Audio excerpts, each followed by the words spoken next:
Okay, hello and welcome to a new episode of Keto Bipolar, aka Bipolar Cast. And today we're very excited to have Lauren Kennedy on the show.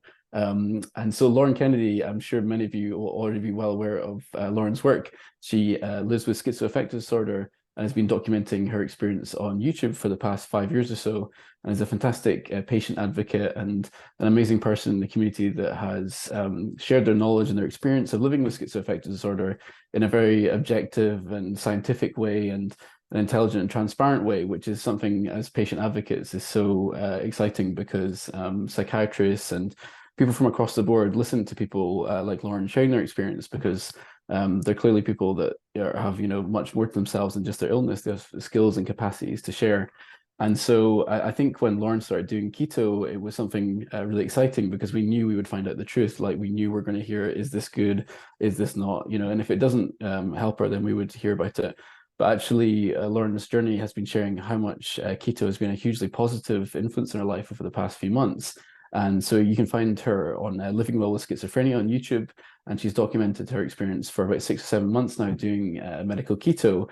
And it's one of the best patient testimonials I've seen on this because it covers literally being kind of skeptical about this, being interested in it, trying it, going through all the difficulties and adaptations of learning about a completely new way of managing treatment, and then finding tremendous success with it. So Lauren, thank you so much for joining us on the podcast today. Thank you so much for having me. This is super exciting. So I wanted to ask, you're probably hearing over the past few years about keto, and this is kind of a new thing for many of us. Learning about this, what was your initial perception of keto? Because I know that in psychiatry we can be very skeptical about anything that new comes along, and often that's right. But what was your impression of keto when you first started to hear about it? Yeah, I think the first time I heard about it as a potential treatment option or way of managing mental illness was back in 2020 or maybe end of 2019. I had been hospitalized for a psychotic episode where I kind of stopped taking my medications and it didn't go well. And so my partner, Rob, that was kind of the first time I had had a major psychotic episode while with him. And so he kind of was like, whoa, like there must be a better way of navigating this illness. And so he started doing more research, taking out books from the library about various aspects of mental illness, the connection with the gut microbiome and all that stuff. And in one of these books, it recommended or suggested that the ketogenic diet might be helpful. And I think at first, that was kind of the first time I had heard of it. It was kind of like there's no way that just changing up your diet is going to be able to resolve or even improve this serious mental illness that I've been really, really struggling with. And I think there also is maybe an element too of people with mental illness feeling maybe even like a sense of feeling a little bit patronized when people come at them with suggestions like, oh, just improve your nutrition or exercise or get better sleep. And that always kind of felt a little bit patronizing in terms of not really understanding the severity of what the mental illness experience was. But yeah, we started to get a little bit curious. We actually tried it in 2020, but did not do it well. And yeah, so we kind of stopped it as the pandemic hit, stress of being at home with the kids, and we just kind of scrapped it.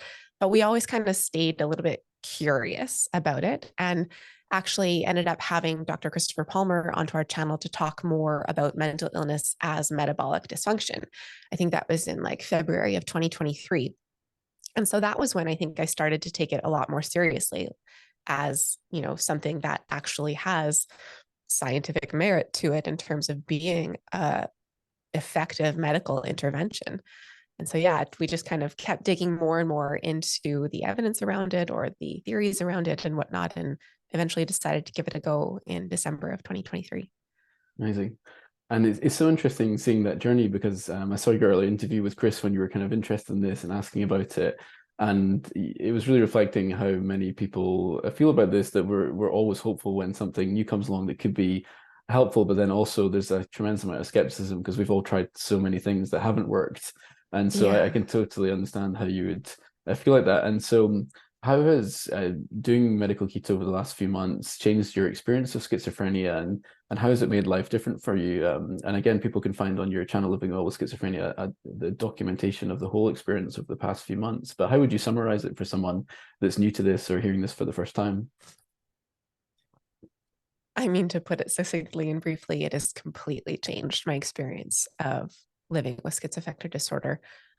When we first started this, even, getting more curious about medical keto or metabolic therapies as a medical intervention for my schizoaffective disorder, I was hopeful that it could improve my experience, but even still, I never imagined that it would have had this profound of an effect on my life and my experience of the illness.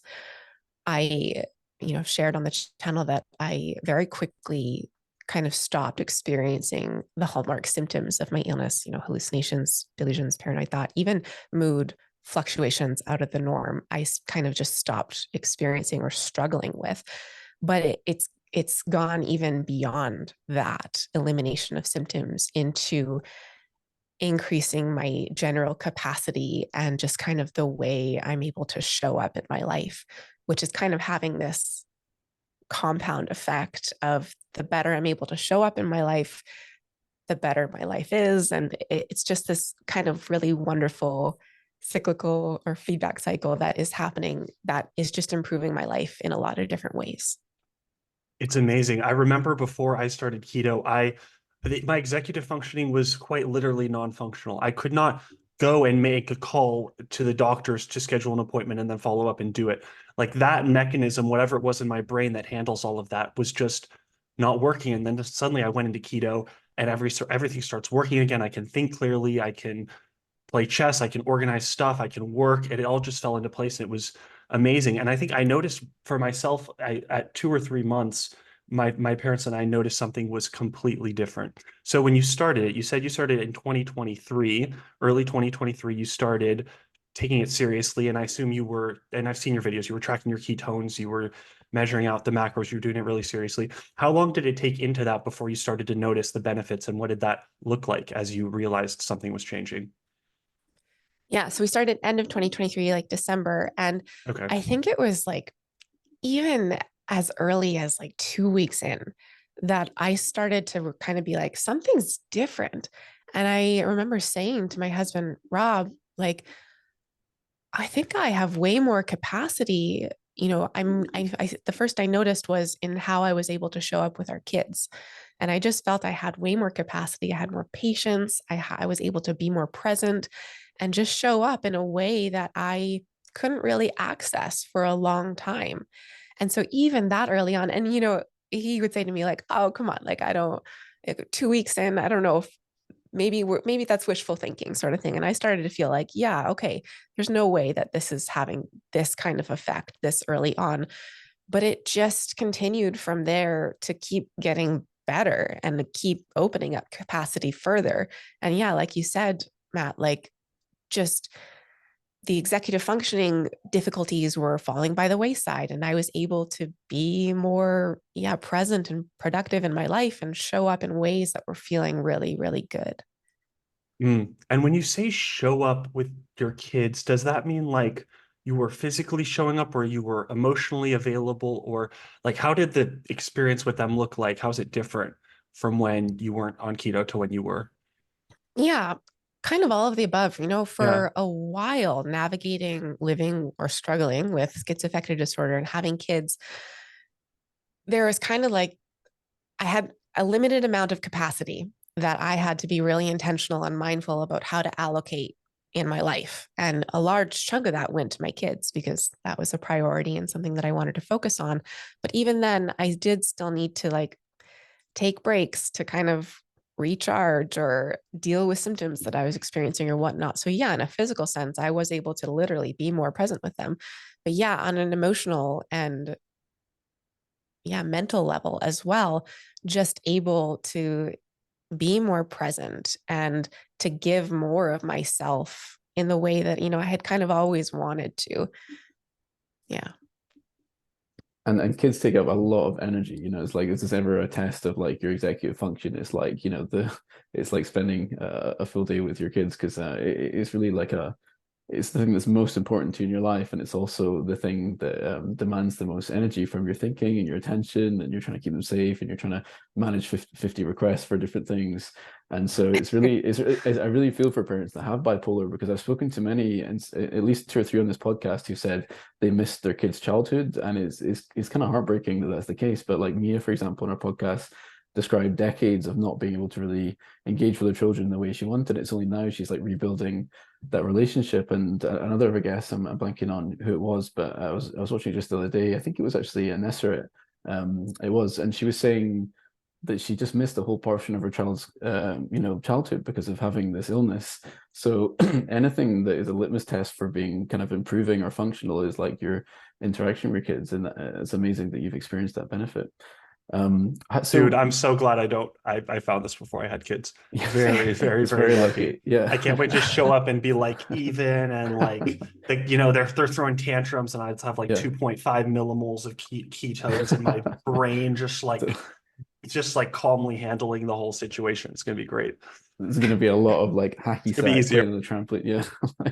No, it's funny because I totally remember that as well. Like, going to the park with them, and I just have like, I think it's something that I was really grateful for. I've discovered keto around the time that we had our first kids a bit earlier, so I'm very grateful for it. But so I mean, you've talked in the past about schizoaffective disorder being a kind of brain-based disorder, and I really appreciate that distinction, because it's like, functioning with a mental illness is like having a physical injury in some ways. It's like if you've been shot in the leg, people can tell you to think more positively, or to try to, cheer up, but you've still been shot in the leg, and this is very inconvenient for people. And mental illness has a physical component like that you've described as a brain-based disorder. How does finding keto and seeing what it's done to help you inform your thinking about it as a brain-based disorder? Have you changed your perspective on what might cause this, or what might be at the root of schizoaffective disorder? Yeah, I think that it's kind of actually maybe solidified that stance of it being this physiological thing that is going on within your body that is maybe not working properly, and understanding that mental illness, or what we understand as mental illness, is really just symptoms of what I'm now learning is metabolic dysfunction. And so if, your metabolism is not functioning properly, you're going to have a multitude of symptoms, and starting to understand some of those symptoms as being what I've experienced as my mental illness. It's funny. I feel like for me, I've been going through, even recently, a lot of resentment about the way that my treatment was before I found keto, because I was prescribed all these meds, and that, I had to come off the benzo, and that was pretty challenging. That took years. And now I'm coming off an antipsychotic and anticonvulsant medication. It's just years of doing this, and it's not like I need them anymore because my mood is back to normal. But how does it, knowing that this is a metabolic illness and that keto has made a huge difference and that things are so much better now, how does it make you feel about the way your treatment was for all those years before, when you were presumably doing medication and all this other stuff? Yeah, I think I share similar sentiments as you described, of a bit of resentment and frustration. I think that, it didn't need to be that way. I struggled for so long with these symptoms, and also struggled with the treatment that I was receiving. Being on these various forms of psychiatric medication has been really difficult, lots of side effects. And I think coming off them, I'm really noticing how much they impacted my ability to show up in my life. So yeah, that's been difficult. Things like ECT, which was just a bad experience for me personally in general. And just kind of, coming to terms with the fact that, I didn't need to suffer through all that. But at the same time, trying to be mindful of, okay, the medical system, or the mental health care system, or people within it, were doing the best they could with what they had at the time.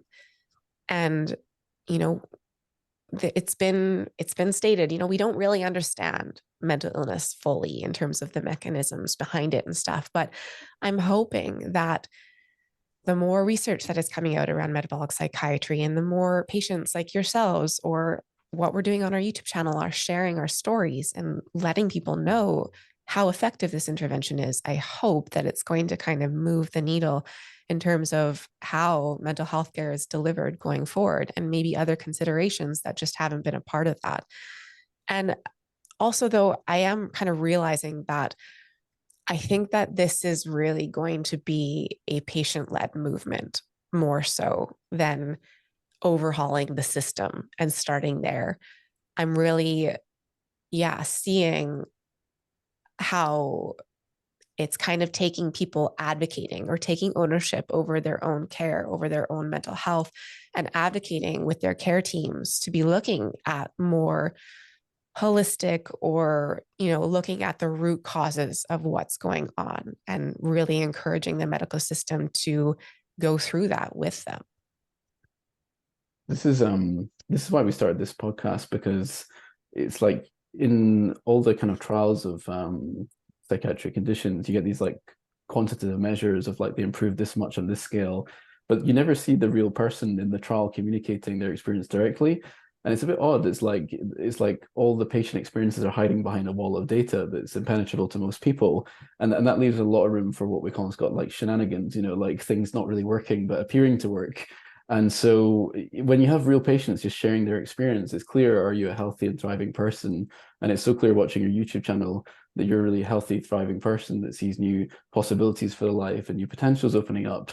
And so I totally agree. Sharing lived experience is so powerful, because we haven't seen that for a very long time coming out of trials and coming out of tests of new medications or treatments. So how would you compare, you've often spoken about the severe side effects of antipsychotic medications, and how would you compare, I wouldn't even necessarily say side effects, but the other effects of keto compared with the side effects with medications? Do you experience positive other effects of keto, or how do some of the potential downsides of it weigh up against downsides of antipsychotics? I think when we started this, we went into it thinking, okay, there's really no downside to trying this intervention. Worst case scenario, my metabolic health improves a little bit and I still experience my mental illness. Like, it's not really like you are doing the same kind of mental math that you're doing with taking psychiatric meds, whereby you're like, okay, this is going to help improve my experience and my symptoms, but I'm also going to be met with all these side effects that are going to be really difficult. You don't really have to do that. It's kind of just net positive. I did hear one person describe once the only side effect of using medical keto is actually having to follow the diet and whatever, how people see it as kind of a restrictive diet or whatever. But yeah, it's been a really nice experience moving into managing my illness with intervention that feels more intuitive. It doesn't come with the side effects. And yeah, I feel that the improvements it's generating for me and my life and my experience and my illness are far better, far exceeding that of what it was with medication. And there's none of the side effects to deal with.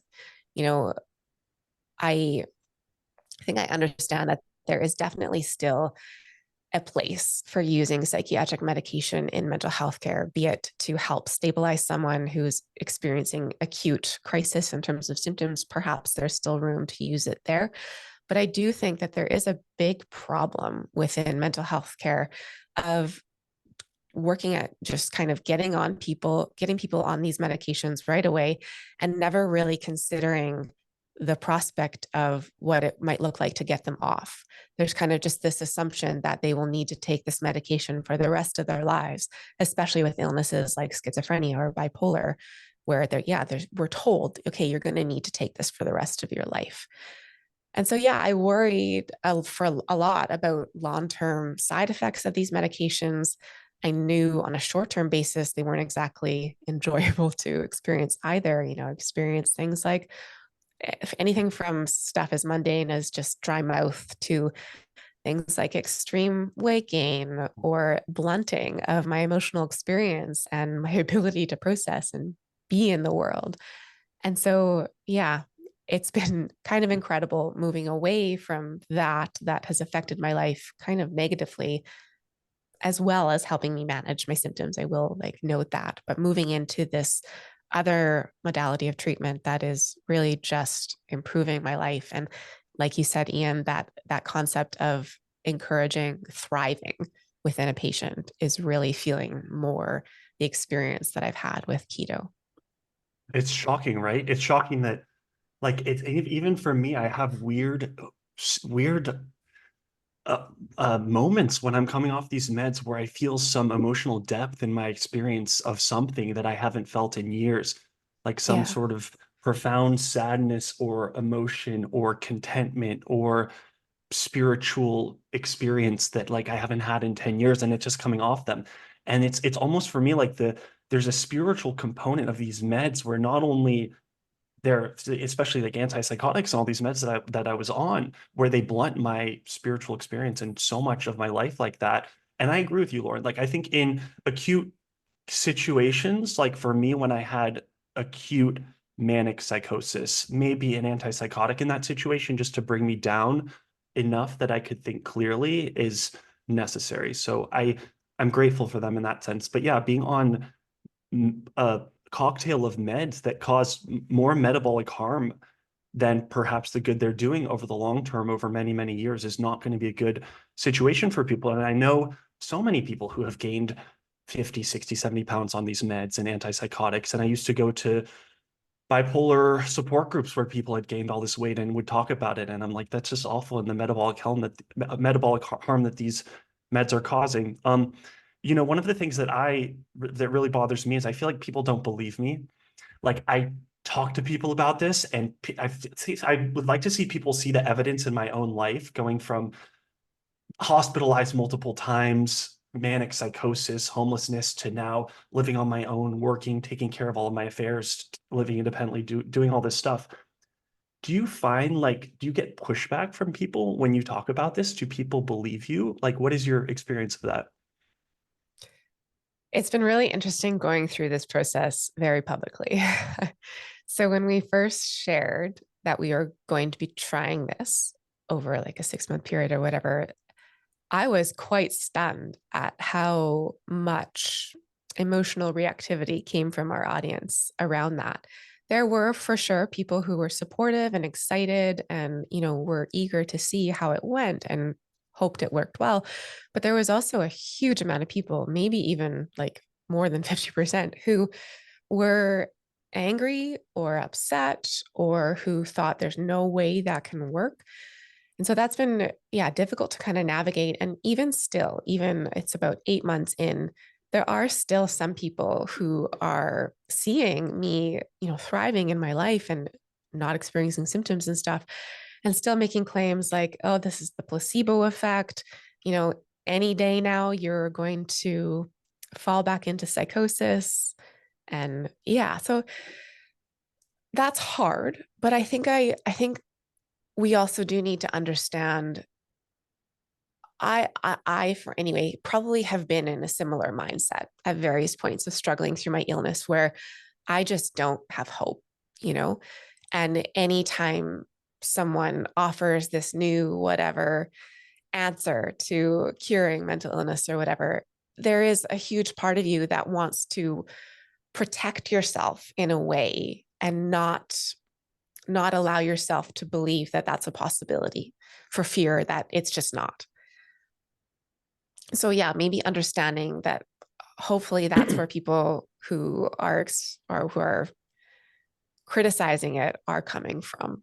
And that's a And good it's also, perspective. yeah, and it's also been interesting to kind of tease out through this process how much identity is woven into an experience of mental illness. I think that there's a lot of people, myself included, for years on our channel, I really pushed the idea of coming to a place or the importance of working on acceptance and accepting yourself, but also accepting living with a chronic illness that affects your life in so many ways. And I think inevitably that intertwines with your sense of identity. And it's been interesting seeing this proposition of a new way of managing your illness or of even putting it into remission being almost an assault or a challenge on that identity piece for a lot of people. Has that been a challenge for you, the identity piece of shifting your mentality now? I think a little bit, and I would love to hear Yeah. your guys' experience about this too, whereby I'm coming into this new experience of myself and my life. And I did go through a period, and maybe I still am going through this period where it's like, whoa, who am I now? What does my life look like? How do I show up in the world? Did you guys experience something like that too? Yep. I don't know, because I was just so manic for those 2 or 3 years that it's almost like it was a haze and it was like coming back to reality when I started keto and started to get healthy. I don't know, Ian, what was that like for you? Yeah, totally. It's like it's almost like a form of like identity collapse because you built all these mechanisms around living with a chronic condition. And you see this in many chronic conditions that your whole life revolves around it, and you have all these ways of living, and then you've defined yourself as a person with this illness, and then you have to redefine yourself in a new way. But I mean, it's incredible that you've achieved so much living with being really unwell with schizophrenia, like building a huge YouTube channel and doing all the like triathlons and all these kind of things that are mainly kind of out of the range of a lot of people that are that unwell. So I'm very excited to see what you do now that you're well and have all these capacities and drive to do things. Because I mean, that must be quite an exciting future to look ahead to. But also, I can understand it can also be kind of daunting as well, thinking of like, gosh, I have to redefine the way I live my life. How have you started to approach that in terms of your thinking about your future and what's possible for you now? Yeah, that feels a little overwhelming to kind of consider like, okay, what is possible now? Where do I go from here? I think maybe where I'm at is in a place of just kind of trying to stay stable within stability.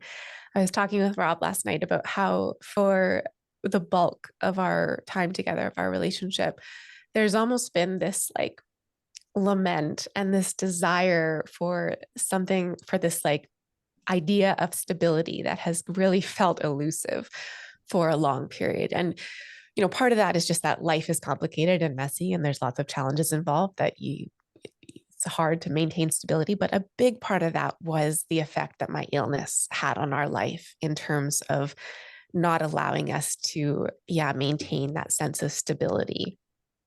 And so I think that's kind of where I'm at right now, where it's just, I think I have found that, and I want to extend that and prolong that and kind of relish in that feeling of stability for as long as possible. But also, I think I'm kind of in this space now where I'm blown away by my experience of using metabolic therapies. And I'm just feeling this kind of profound sense of duty or obligation to share that as much as possible and to kind of make sure that as many people as possible know about this and can have the opportunity to try it themselves. Yeah, I think I feel the same way. I mean, this is something that everyone should try, and there's no reason why, and can be so life-changing. I mean, Ian, we've talked to how many people, dozens of people who have had symptoms literally go away, symptoms evaporate, lives changed. People say, this saved my life. Like so many people have told us. And yeah, I don't know. It really bothers me when people don't take this seriously. Like, honestly, it really bothers me in the medical establishment doesn't take this seriously. And I was listening to Casey Means. I was listening to them on a podcast where they were talking about how the best thing for the establishment is to have a sick child with a chronic illness who's going to take medication for the rest of their life, and how doctors are compensated implicitly, but really just compensated by how much volume and how much medication they prescribe. I was even reading about, sorry, going on a little tangent, but how the Obama administration, when they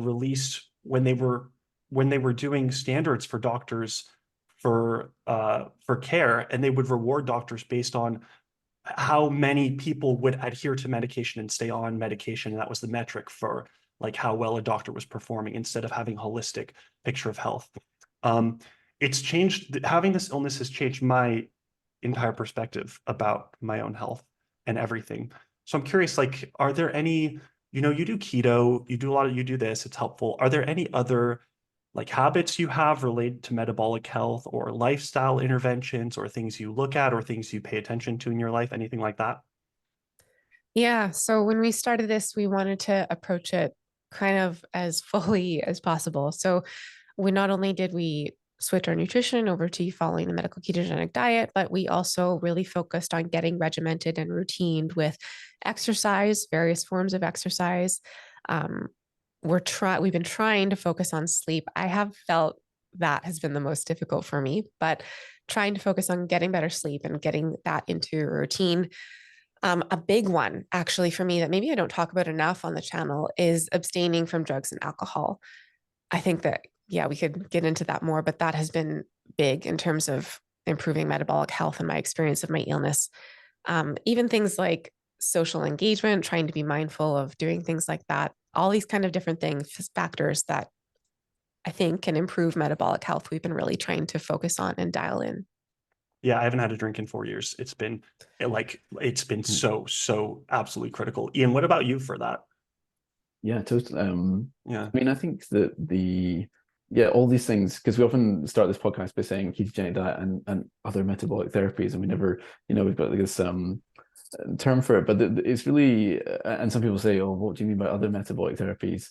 But really, it's anything that affects your metabolism, which is part of like our evolutionary history. There's so many light, sleep, like you're saying, exercise, abstaining from ultra processed foods and addictive substances. These are things that are unnatural to like hundreds of thousands of years of our evolution and contribute to this metabolic dysfunction. So totally anything like that wasn't part of our kind of evolutionary history, I can find to be triggering for symptoms. It's almost like the things that trigger symptoms, you could read a list of things that are inconsistent with our evolutionary history, artificial light, like ultra processed food, all these kinds of aspects. So yeah, definitely that's been a big part of it for me as well.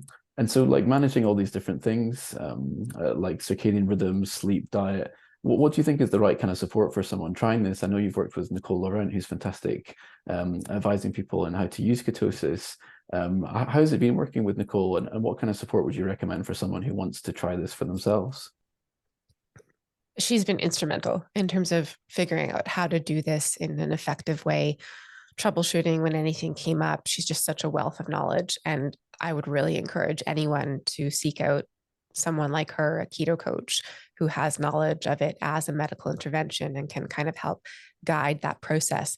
She was also really helpful because at the beginning of this, we tried to find a metabolic psychiatrist who could oversee my care over this period. And it was just impossible. Like we could not find any.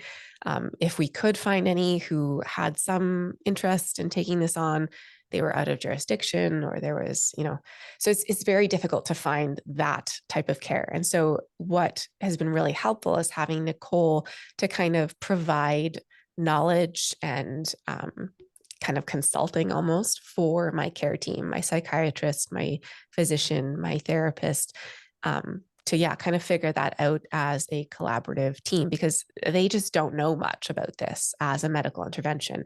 And so while they were all like, yeah, okay, sure, we're on board to figure this out with you, they couldn't provide, medical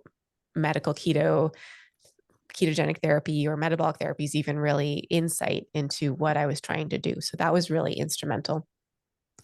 But I think like a really, really important facet is educating yourself, doing as much research as you can, because again, inevitably, I think that this is really going to end up being a patient-led movement.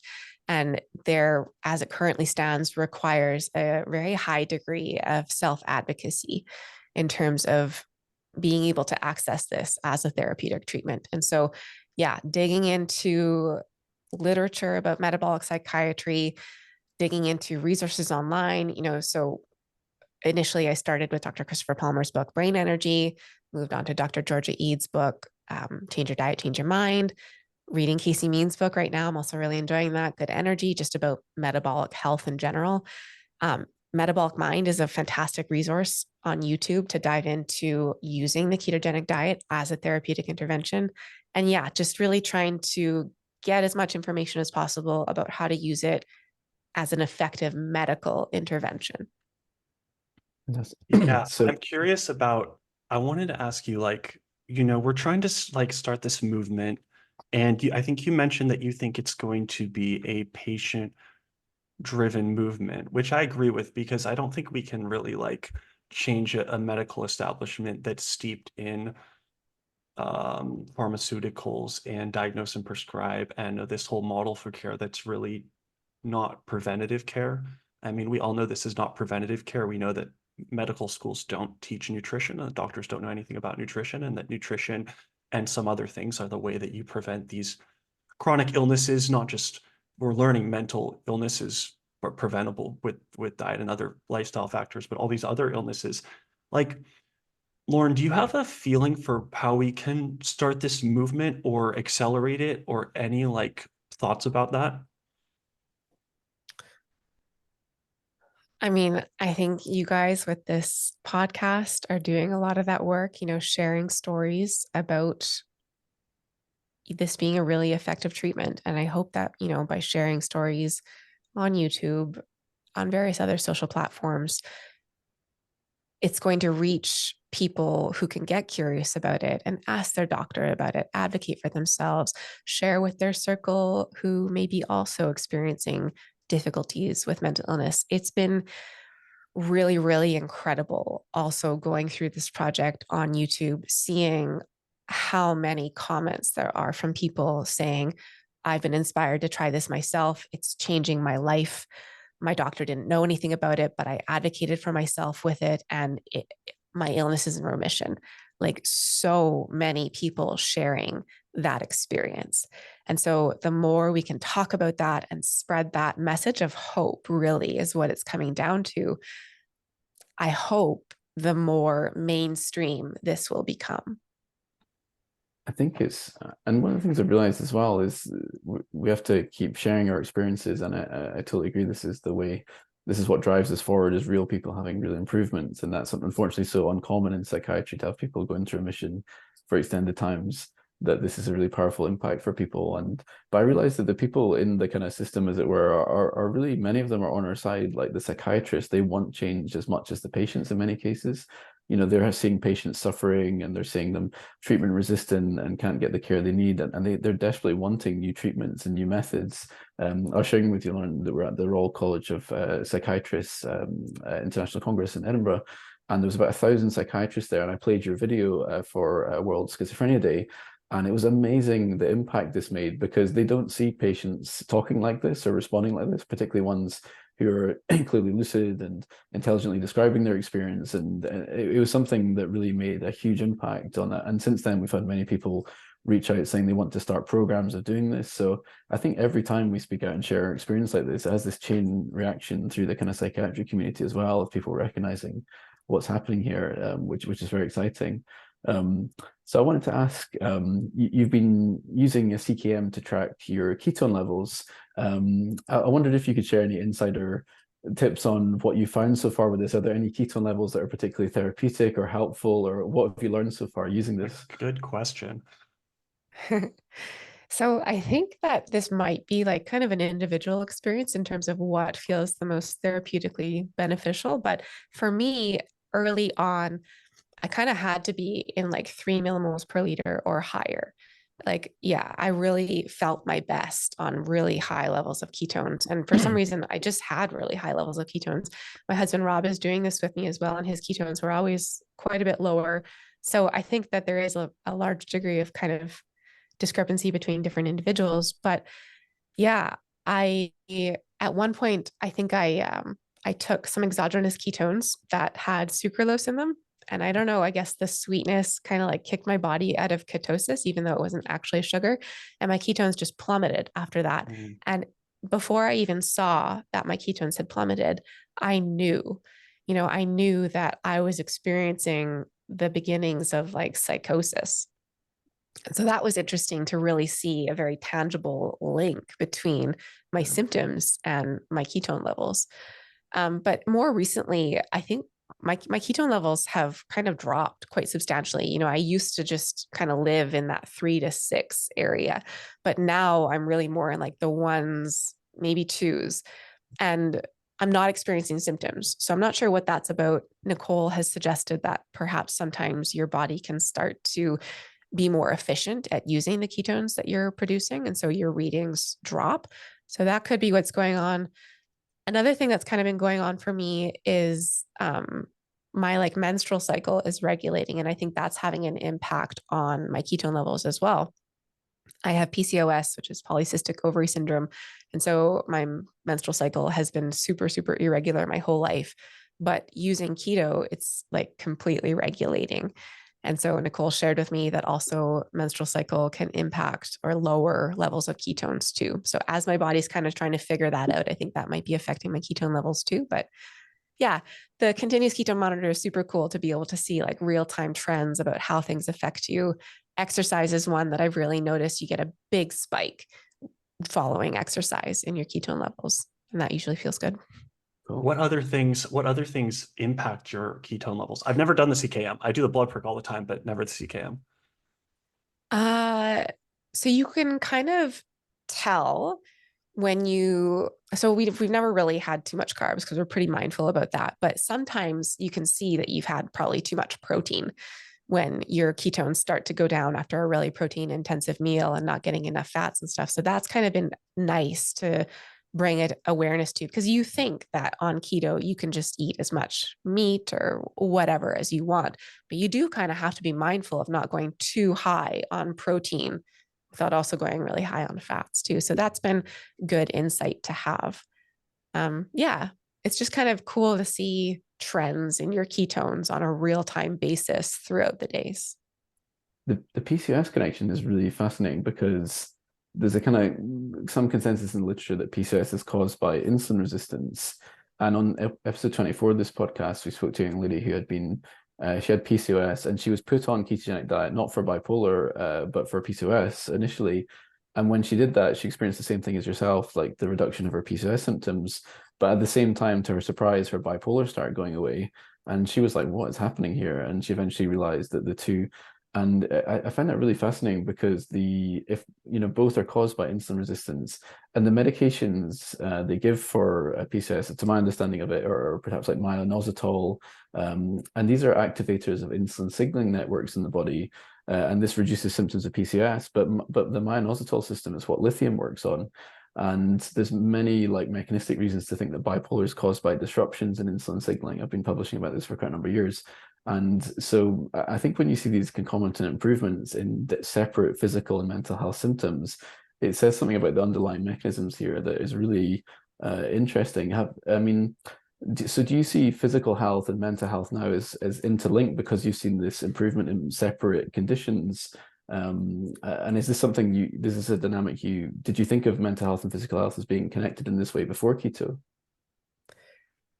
Yeah, I mean, it's kind of undeniable. Like, I didn't anticipate it resolving my PCOS at all. And so to go into this with a treatment geared at improving my mental health is also improving various other health ailments that I've experienced. It really is like undeniable to know that there is something within, it's a physiological thing that's going on with the experience of mental health. And even before this, we made the claims like, mental health is health. We should not treat it just as this fringe, all in your head sort of thing. It is physiological. There's a reason you're experiencing this. And I watched your guys' interview with Hannah, and I really liked what she said about, I didn't have to judge it as my own thoughts anymore. There was a physiological reason why this was happening. And yeah, that is almost freeing in a way to understand that, okay, there's something that is not working properly in my body. And there are effective ways of addressing this and improving this that is going to relieve me of this suffering in various forms that I'm experiencing. I almost feel like you can start to trust yourself, or at least I've been able to trust myself a little bit more, or I guess a lot more, knowing that understanding the root cause, understanding what was causing this, especially looking back on my childhood. And like, I can remember guys literally going to church and I would put down 5 donuts after church. Like we had the table and they was like, just go and eat the donuts, and sugar and drinking root beer. And then in college and the marijuana and the beer and no sleep and nicotine and all these things now that I've realized were just a perfect storm. And you eliminate these. And I think there's some element of, this is the culture and society, and the doctors will have told me, and I started to believe that this was a chronic lifelong condition and that something was wrong with my brain and I had a chemical imbalance in my brain. That's what they told me. And like, I can't trust myself. I can't trust my brain, my own mind to work and perform and do what it needs to do. And suddenly it's this whole new paradigm that we have and that I certainly have, where because I understand that I've effectively cured this, and that I haven't been in the hospital in 4 years. I'm able to work and travel, and did Argentina last year, and even stayed up late and just did keto and did all this stuff and live normally. Like, that was never on the cards for me. That was never Argentina. What I did last year, my buddy and I, Argentina for a month, impossible. Like, it would have never been on the cards. There's just no way. So I don't know. Has your life been, have new opportunities opened up in your life where you're like, I can do this now, I can travel, or anything like that? Absolutely. Yeah. I'm able to handle a lot more and take on a lot more. But I do want to just touch on what you were describing about, your childhood and your way of eating and stuff. And it's it's becoming more clear to me and kind of wild that this is a kind of a societal issue. It's not weird that as a child you ate like 5 donuts. It's not weird that in college you were smoking marijuana and drinking alcohol. That is what is normal and accepted within our society. And it's kind of mind boggling that that is how we all are okay with living when it's doing such incredible harm to us at a metabolic level. And that's coming out in terms of increased mental illness, increased chronic illness across the board. And it's going to take a lot to really come to terms with that as society and be able to make shifts in the way we live. It's shocking, right? Yeah. Totally. It's like this, we've just shifted. We always think of all these conditions as being existing for thousands of years potentially, and people say that there was bipolar disorder 2000 years ago and point to historical examples.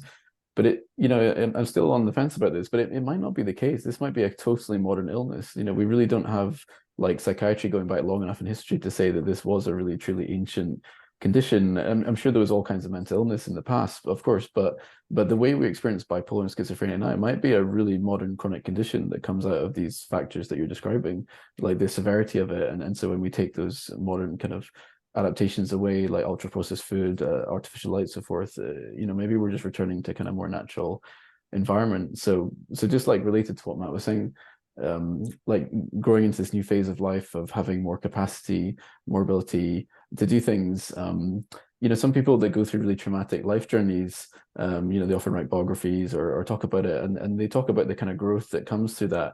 I was actually just watching an interview with Nick Cave, and my friend is singing on a tour with him, and I was reading about him, and he's a really interesting character because he went through such terrible traumatic life experiences, but it's given him this incredible inner strength and ability to do things that he never would have done otherwise. Do you kind of feel this in some way there could be a redemption to living so much of your life with schizophrenia through what you're experiencing now? Yeah, I think that this is going to be a long journey of processing and of figuring this question out. But I was sharing with Rob last night. I haven't shared this on our channel or with anyone else yet, but that, I experienced 2 serious attempts on my life in my early 20s. And for the following decade after that, up until basically just a few months ago, I got to a place of, recovery, and I felt like I was doing well. The title of our channel is called Living Well with Schizophrenia. And I think I was there. But the way I would think back on those attempts on my life was that, I would have been okay if I had succeeded, or if it had, if I had died. I would have been okay with that choice, and I would have been okay with my life having ended there, kind of because I knew and was still experiencing the huge amount of suffering that led to that decision. But within the last couple months, I've realized that I've started to now look back on that and think, oh, I'm not okay with that decision that I made. And I'm glad that it didn't work. And that is, a quite profound shift in the way I view my life and the way I'm, present in my life. And there is like an element of wow, what if I could have found keto right away and just bypassed all that suffering? But I do think that going through that, as you said, kind of traumatic experience in life has really just kind of served to deepen my appreciation of my life and of the experience of living, and yeah, we're having relationships with other people. And so I think really trying to lean into that as a takeaway from all of the suffering. And, that suffering is a part of the human experience. Inevitably, everyone is going to suffer in some way. And so if this was how I had to suffer, okay, I learned a lot from it. And I'm glad that I don't have to suffer that way anymore. I'm very grateful for that. And yeah, I just want to move forward, harnessing those lessons, harnessing the empathy that was built in those years of struggling. And yeah, moving forward with a greater appreciation for life. That's amazing. It's almost like you have a new optimism.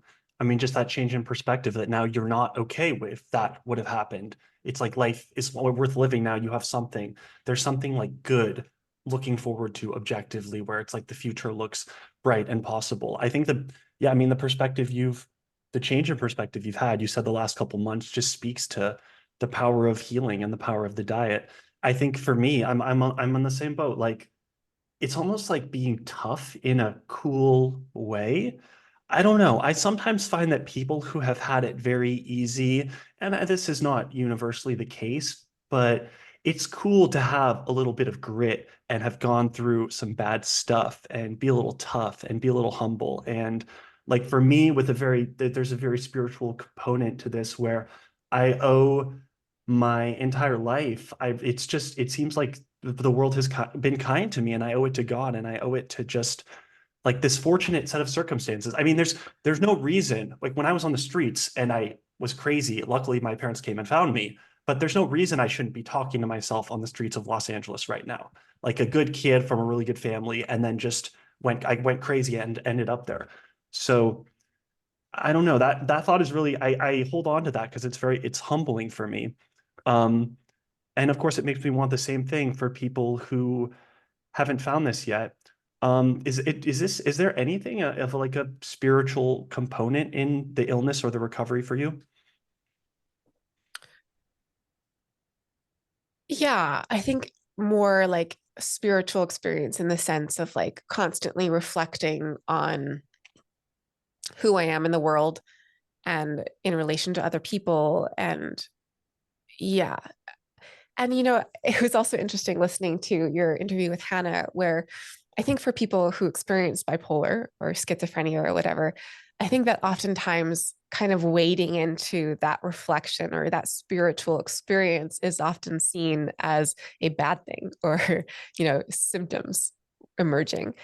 And so, yeah, it is nice to be able to explore that connection with the world or with myself in a way where, yeah, I know it's not my illness and it's safer and it's just kind of a human thing that you're exploring. So yeah, that's kind of been my experience of exploring the spiritual component of all this.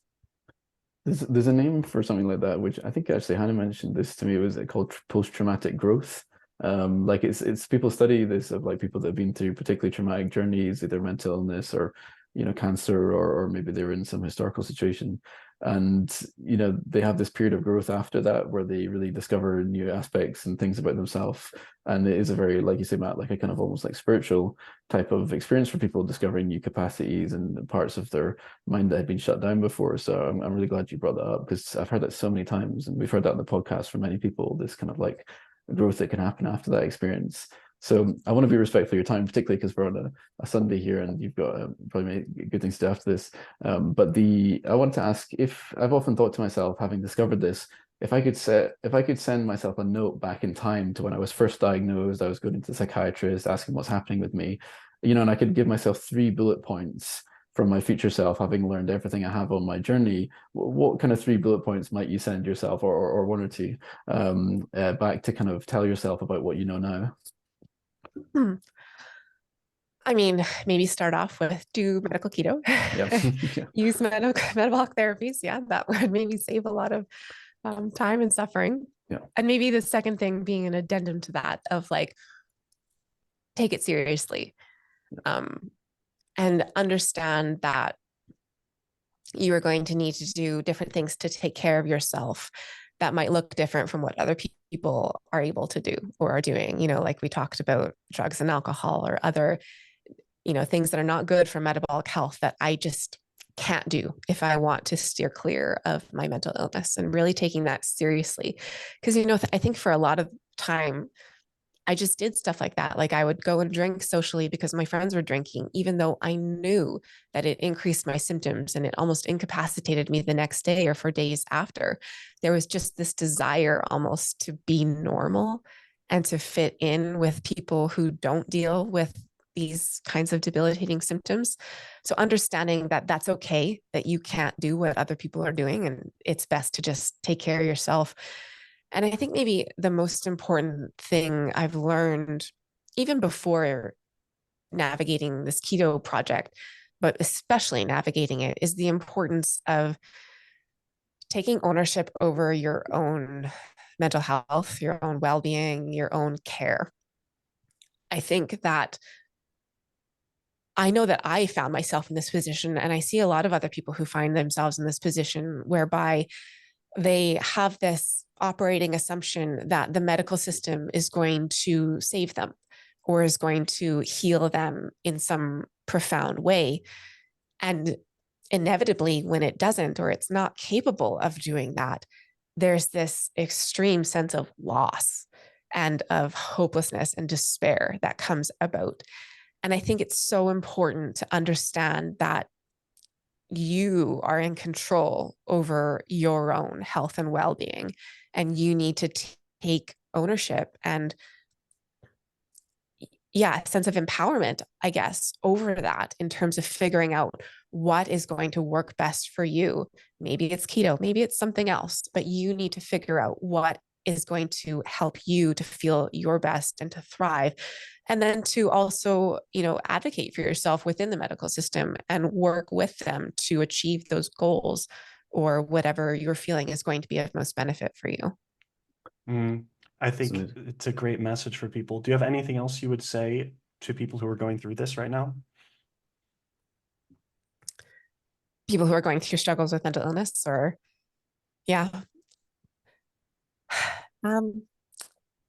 I think I really just want to instill a message of hope.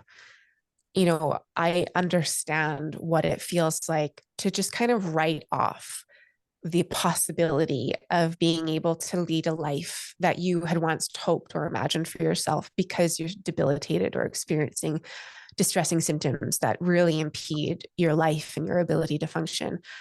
I understand what that feels like to kind of write that off. And I probably did write it off for myself.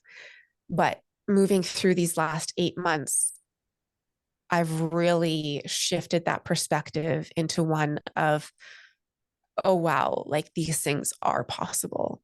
It is possible to step into a life I had once always hoped for and hoped I could get to. And it really feels like over this last 8 months, my life and my world are really just opening back up again. And that is feeling really incredible. And I really just want to let other people know that that is possible.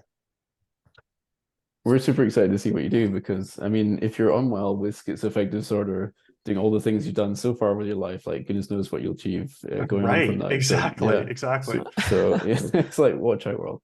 That is very exciting. We're totally rooting for you, and congratulations on all your success with keto. And thanks for being such an amazing patient advocate, even when you were really unwell, and making the effort to do those videos and to be consistent with, taking your care seriously and exercise and sharing your journey, because I know how hard that is when you're really unwell. And so we're really excited to see the future of your journey with all the capacity you have at the moment.